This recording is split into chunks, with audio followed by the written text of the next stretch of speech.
죽기 전에 사람들은 자기가 죽고 싶다는 걸 어떤 식으로 표현을 합니다. 그게 어떤 식으로든 표현을 하는데요. 그게 이제 자살 의사소통입니다. 자살에 대한 의사소통을 합니다. 그래서 여러분들이 그런 의사소통을 눈치챌 수 있어야 되는데요. 주위에서 알 수 있는 신호 중에 감정에 대한 신호가 있습니다. 감정이요. 이런 자살을 감지할 수 있는 감정의 신호는 자포자기합니다. 그러니까 할 수 있는데도 포기해버립니다. 그리고 되게 막 화가 나 있는 경우가 많아요. 막 화가 나 있는 경우. 근데 분노가 다른 사람한테 향하면 다른 사람에 대한 폭력이 되지만 자기한테 향하면 자살이 되잖아요. 그죠? 그래서 분노가 있고 그다음에 죄책감. 나 때문이야. 나 때문에 이런 일이 생겼어. 그다음에 나는 가치가 없는 사람이야. 나는 해도 안 될 거야. 나중에 돼서도 뭔가 이룩할 수 없을 거야. 이런 무가치감.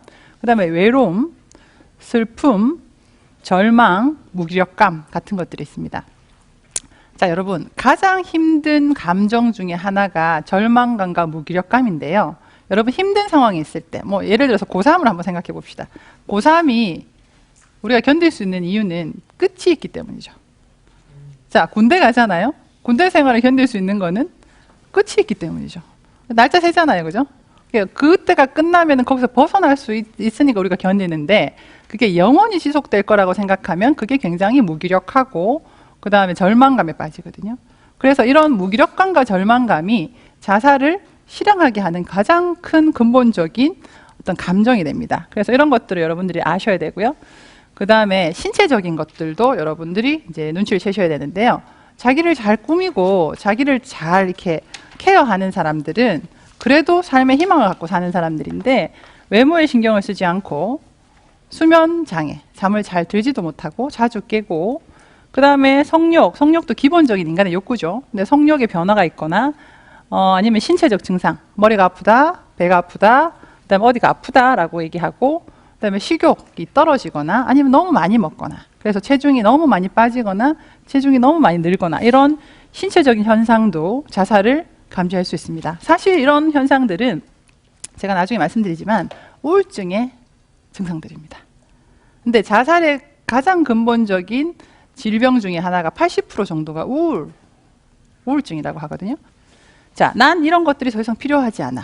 그래서 자기한테 중요한 물건들을 나눠줍니다. 자, 되게 중요한 명품백을 너 해 이렇게 줍니다. 애들 같으면 아이패드나 뭐 이런 이렇게 태블릿, PC, 게임하는 거 그거 나눠줍니다. 자, 그 다음에 어떤 일도 제대로 할 수가 없을 것 같아. 난 똑바로 생각할 수가 없어. 더 이상 참을 수가 없어. 차라리 죽었으면 좋겠어. 내가 없는 게 차라리 나을 거야. 그 다음에 모든 문제는 이제 곧 끝날 거야. 이러면서 오히려 더 평온해집니다. 죽기 직전 사람들은 주변 정리를 싹 하고 굉장히 혼란스러운 표정에서 편안한 표정으로 바뀝니다.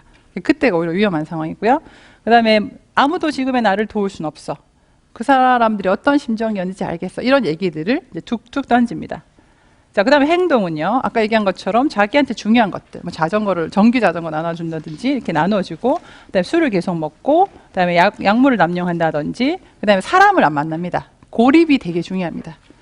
친구들 안 만나고, 그 다음에 모임에 나가지 않고, 사람을 만나지 않고, 그 다음에 이전에 재미있던 것들이 재미가 없어집니다. 드라마 보고 되게 깔깔거리고 웃었는데 그거를 보고도 시큰둥하고, 뭐 옛날에 뭐 꽃꽂이나 이런 걸 하면서 기분이 좋았다면 이제 더 이상 그런 게 무슨 소용이 있냐고 얘기하고, 자기를 꾸미는데도 관심을 두지 않고 즐거웠던 일이 재미가 없어지고요. 그 다음에 무모한 행위를 하고 자해를 합니다. 정말로 죽으려고 하는 사람들은 아무리 우리가 말리려고 해도 말릴 수 없는 경우도 있습니다. 그래서 여러분들이 그런 일이 발생하더라도 내 탓이라고 느끼지 않으셨으면 좋겠고요. 그 다음에 다른 주변에 친한 사람들이 이런 선택을 하고 나면 죄책감이 느껴지거든요. 내가 그때 조금 더 따뜻하게 말을 한마디 건넸더라면. 어떤 아이들은 이렇게 얘기합니다. 중간고사 기간에 뭐 수학시험을 치고 나서 어떤 아이가 자살을 했는데 그 친구가 와서 저하고 면담을 할 때 이렇게 얘기합니다. 그때요 선생님, 저도 시험을 못 쳤거든요. 그래서 집에 가는데 걔가 인사를 하는데 제가 인사를 못 받아줬어요. 근데 그것 때문에 걔가 죽은 게 아닐까요? 이런 얘기를 한다든지, 그 다음에 이제 아주 큰 뭐 학교에 무슨 이제 큰 사건이 있었을 때도 어떤 아이가 그랬어요. 선생님, 제가요 사실은요 지난달에 너무너무 죽고 싶어갖고 선생님들이 나를 도와줬었거든요. 근데 내가 그때 자살했었더라면 학교가 발칵 뒤집혀갖고 애들이 여행을 안 가서 그런 사건이 생기지 않았을까, 이런 얘기들을 해요. 근데 말이 안 되는 얘기를 하는데 그런 죄책감이 애들한테 되게 많고, 이건 성인들한테도 많습니다. 그래서 이런 부분들은 아주 당연한 거고요. 그러니까 모든 자살 시도를 막을 수 있는 사람들은 없습니다. 하지만 제가 말씀드린 것처럼 반드시 너 혹시 죽고 싶니? 하고 물어보셔야 되고, 계획이 있는지 시도를 했는지 직접적으로 물어봐야 되고, 그런 경우에 오히려 이 사람들을 손을 잡아서 그 문을 지나가지 않게 하는 게이트키퍼의 역할을 할 수 있다는 거고, 대부분 10명 중에 8명은 그들의 의도에 대해서 미리 경고를 합니다. 예.